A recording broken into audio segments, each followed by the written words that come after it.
Alright guys, we have LuRong WOD 5 coming up on Wednesday. A lot of different movements, a lot of different standards and points of performance to discuss. So I'm going to go through this now with you, and so the coaches, athletes are all on the same sheet of music with expectations of movements and considerations, so we don't have to cover them all before the workout. Okay, first of all, the movements. We have the power snatch scaled to a hang power snatch.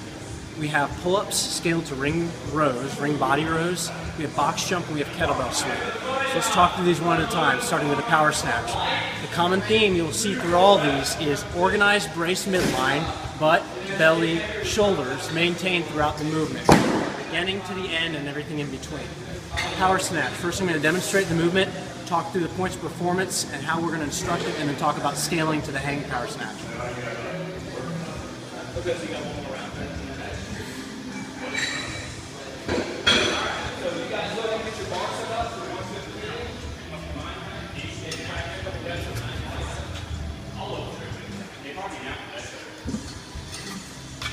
Please break the bar top.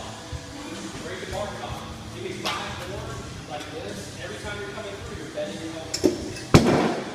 Alright. That was 3 reps of power snatch. For consideration for instruction, we're actually going to start at the top with the receive position. Organized midline, so my belly is tight, my shoulders are strongly externally rotated. For the expectation of the movement, at the top we have to stand all the way up, showing control, with feet in one common line. In other words, if I split it, I have to bring my feet back together. Knees, hips, elbows and shoulders fully extended with the bar over the middle of the body. That's the standard for the movement. The way we want to receive the bar is in the start of an overhead squat position. So I'm maintaining strong external rotation on my shoulders. I'll show with the bar in a second. Externally rotating the shoulders, okay, like we're holding a platter here. Sorry, Jake. Like we're holding a platter. And then with a tight belly, I'm pulling the hips back and bending the knees out. This is the receive position. Neutral spine, hips back, knees out. Remember this, the hamstrings are included in pulling the hips back. I don't want to just shove my butt back and break my midline. So,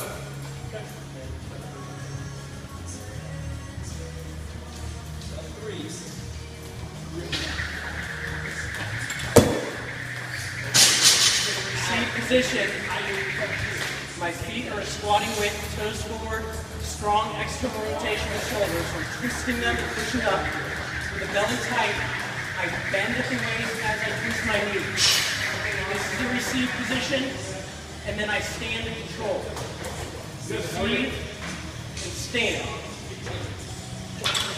In class, to warm this up,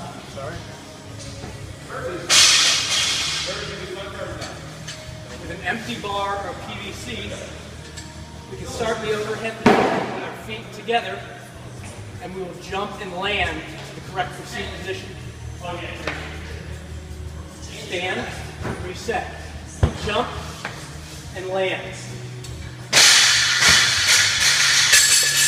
Common mistakes are losing external rotation on the shoulder, so the elbows bend, the shoulder rolls forward, sticking the butt back like this, often because we haven't reset our feet wide enough, so we feel pinched at the bottom. And we look for room, so we shove our butt back. We don't want to do that either. All right, and finally is rocking back on the heels, letting the toes come off the ground. All right, in that case, we're like this, off balance. Remember, we start by slightly pulling the hamstrings back and bending at the waist as we twist the knees out. It keeps our posture tall, but keeps our belly tight and our midline organized. All right? So that's the start, is getting the receive position. Once we nail that receive position, it's getting the bar from the ground to pulling under the bar. First thing we'll work is, it's called the first pull. The deadlift off the ground from a snatch grip position. Yeah, always. Just like we learned in the deadlift, I want to get my organized position above the bar. I don't want my head on the bar, messing around down here with the back, and then trying to find tension. I need to start from the top, butt, belly, shoulders, tight belly, knees out, grab the bar. All right, from here, I'm pulling my hamstrings back and raising my butt slightly until I have lots of tension on my hamstrings. I'm raising my hamstring, pulling my hamstrings back as I raise my chest. My feet are flat on the ground. Feet flat, hamstrings back, chest up. All that is while the bar is on the ground at the same time. You'll feel the bar getting light like it wants to come off the ground.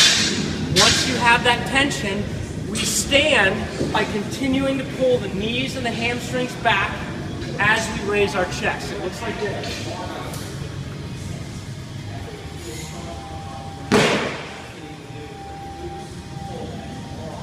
Hamstrings back, chest up, and now knees back, chest up.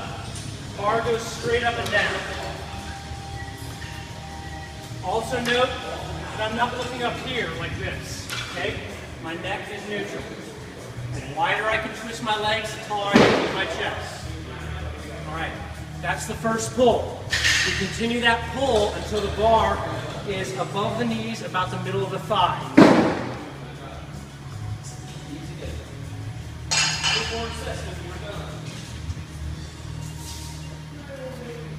This is the start of the second pull, okay? From here to there is the second pull. Really, it's just a jump. I have accelerated the bar from the shin to the mid-thigh, and then I jump. My arms don't bend. I jump, and now the bar is floating, okay? So, putting those two pieces together looks like this.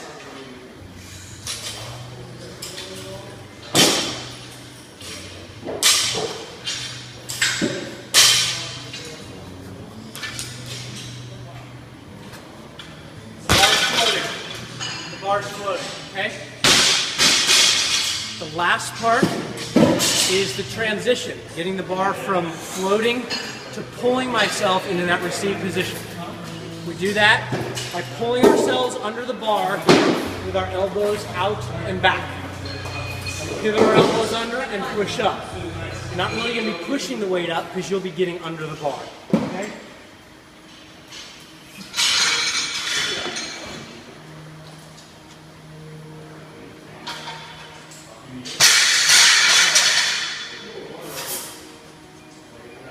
Deadlift to the hang position. Jump. Elbows out back, and then land in this position, okay? Land in this position.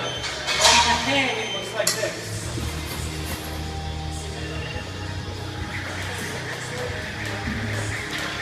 Alright. So, first pull. Pulling all of this back so the bar goes straight up. From mid-thigh, basically the bottom of the pocket. Keeping our chest tall. We rapidly jump with straight arms. As the bar's floating, we pull ourselves under the bar with elbows back, push up, externally rotate, and land in a partial overhead squat. Remember to stand between reps. And now, because we're doing a high volume of power snatch, the speed on this, people tend to let the bar get away from their body. So we need to make sure the bar comes right back against the body. Here's 3 in a row. First rep is what we do want to see. The second and third rep are no good.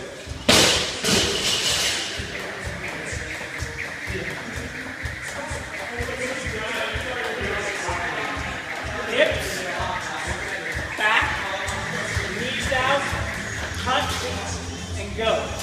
This is not good. Alright?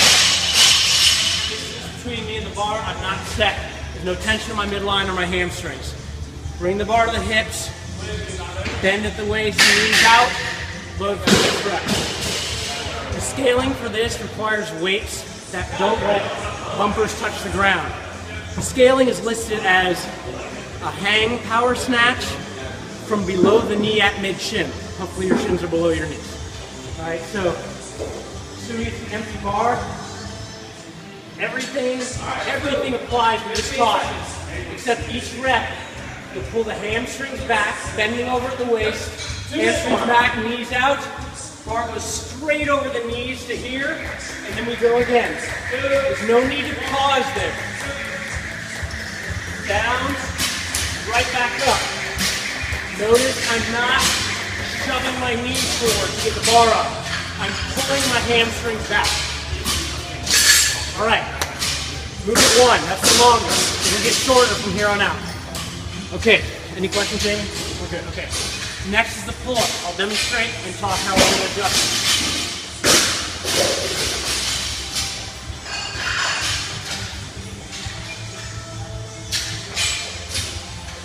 All right, baseline is strict or kipping pull-ups. No band is allowed. We scale by going to the ring rows. Again, midline tight, belly tight, butt squeeze. I want you to incorporate hollow body mechanism. So toes are together, toes are pointed, squeeze tight. The tighter you squeeze from the waist down, the easier it is to keep your belly tight as well. Also, I want you to use an overhand grip with your thumbs under the bar. That lets you break the bar, that's external rotation. That sets the shoulder and helps the midline stay tight. The front of your hip should be the reverse of a hollow body. It should look like a bow being drawn, okay?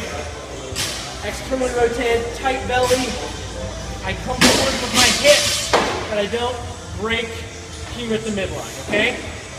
I then push back and pull my elbows in as I bring the bar into my chin. I am not going to raise my chin over the bar. The standards require your chin breaks the horizontal plane of the bar. So you don't have to go over the bar. You just have to break the horizontal plane of the bar. But I don't want you raising your chin.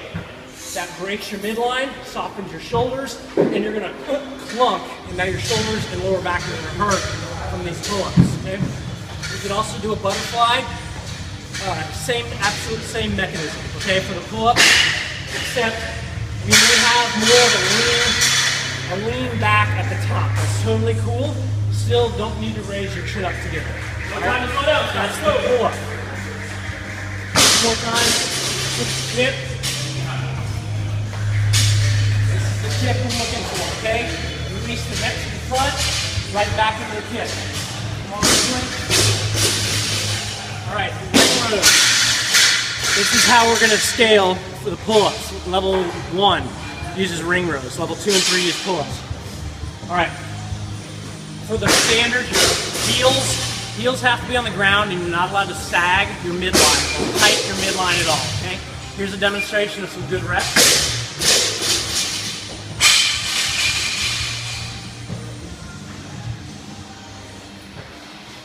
All right, you're allowed to use any body angle you want. So, the taller you are, the easier it's going to be. The taller you are, the easier it's going to be.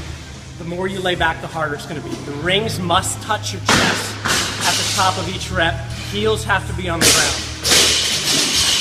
Just like in our pull-ups, let's make sure we are externally rotated the shoulder, right? Spinning the shoulder. Don't just pull your shoulder blades back, because I can internally rotate and pull my shoulder blades back. We want this. As you're pulling in, we're spinning the elbows in, externally rotating the shoulder to pull the rings into my chest. We don't want to see this kind of ring row. Control on the way down so we don't clunk and lose our external rotation. I'm going to show you 3 good reps and then 3 bad reps that either don't meet the standard or poor mechanics.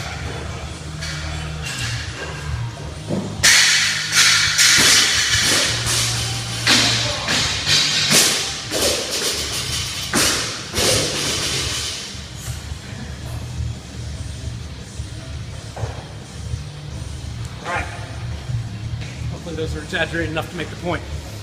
All right, next is the box jump.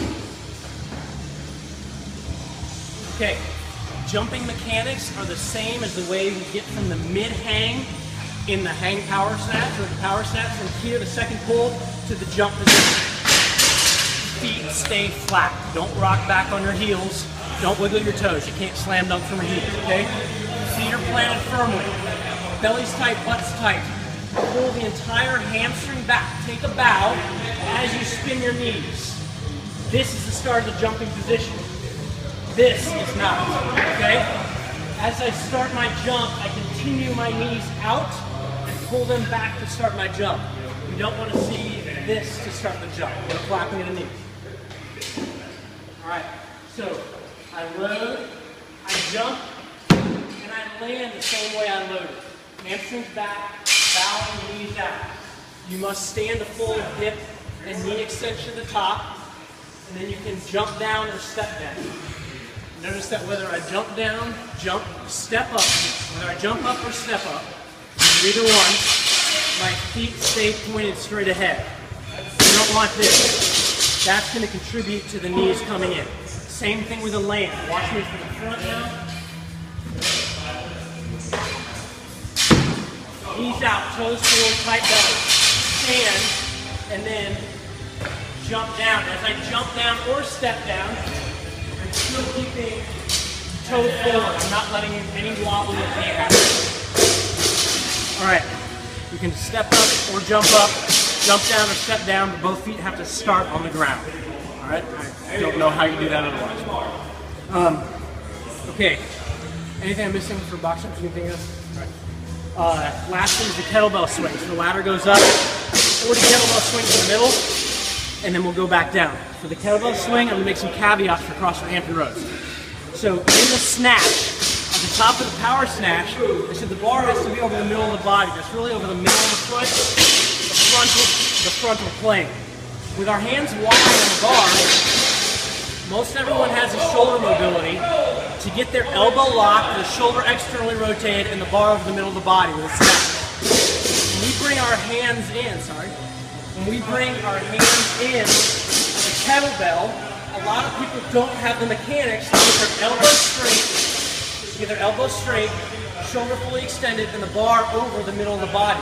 The standards say that your head has to be through your arm at the top, okay? I'm going to tell you a couple things why I don't like this as a baseline. If you have the assumption of perfect mobility, there's no issue with that. But if we start lowering our chin and arching our back to pull through to find that position, we've broken and it's not safe. Likewise, if you see people's elbows doing this and shoulders rolling in, that means they lack full external rotation at the overhead position. They can't get here, so they either break here or they break here to create slack in the shoulder. They roll the shoulder in, usually because they're really tight here. We did a video on this for the coaches about a couple weeks ago. So the standards say up over here. If your mobility does not allow you to get all the way up over there, I do not want to force 40 crappy reps of you hurting your shoulder in this gym, okay? So I will blanket caveat for you and your mechanics, and my coaches will, if you're not safe, they're going to limit the height of your swing. Changing load really won't change this for most people because they're just missing range of motion. So let me demonstrate good swings and then missing range of motion swings, okay? That's perfect. All right, so as always, we walk to the kettlebell, we don't drag it to us. The same mechanics you use for the power snatch, we're going to use to pick up the dumbbell or the kettlebell. All right, I start the same way, tight belly, pull the hamstrings back and knees out, squeeze the butt, tight belly overhead, okay? This is that overhead position we're looking for, okay? I'm breaking the handle of the kettlebell just like I was breaking the bar and the pull-ups. If I see this, we're missing range of motion. I'm breaking here and that hurts. I'm breaking there to get the kettlebell overhead. The fix from a motor control standpoint is to squeeze the button, squeeze the belly. And that may fix it for you. You may be able to control it that way. If you can't, you're missing range of motion, then we're going to limit the height. Likewise, you see this, often associated with a limp kettlebell. Classic kettlebells are no good. Like that. We're missing terminal range of motion in full extension, or full flexion. So that happens, okay? So we're going to control the range of motion. I'm stuck here, I'll just go to here where I can control it. All right, we'll discuss as a gym, I will figure out how to caveat that. Safe range of motion. All right, that's all the movements. Holy crap. Jamie, am I missing anything? Sounds good. Thanks for filming. See ya.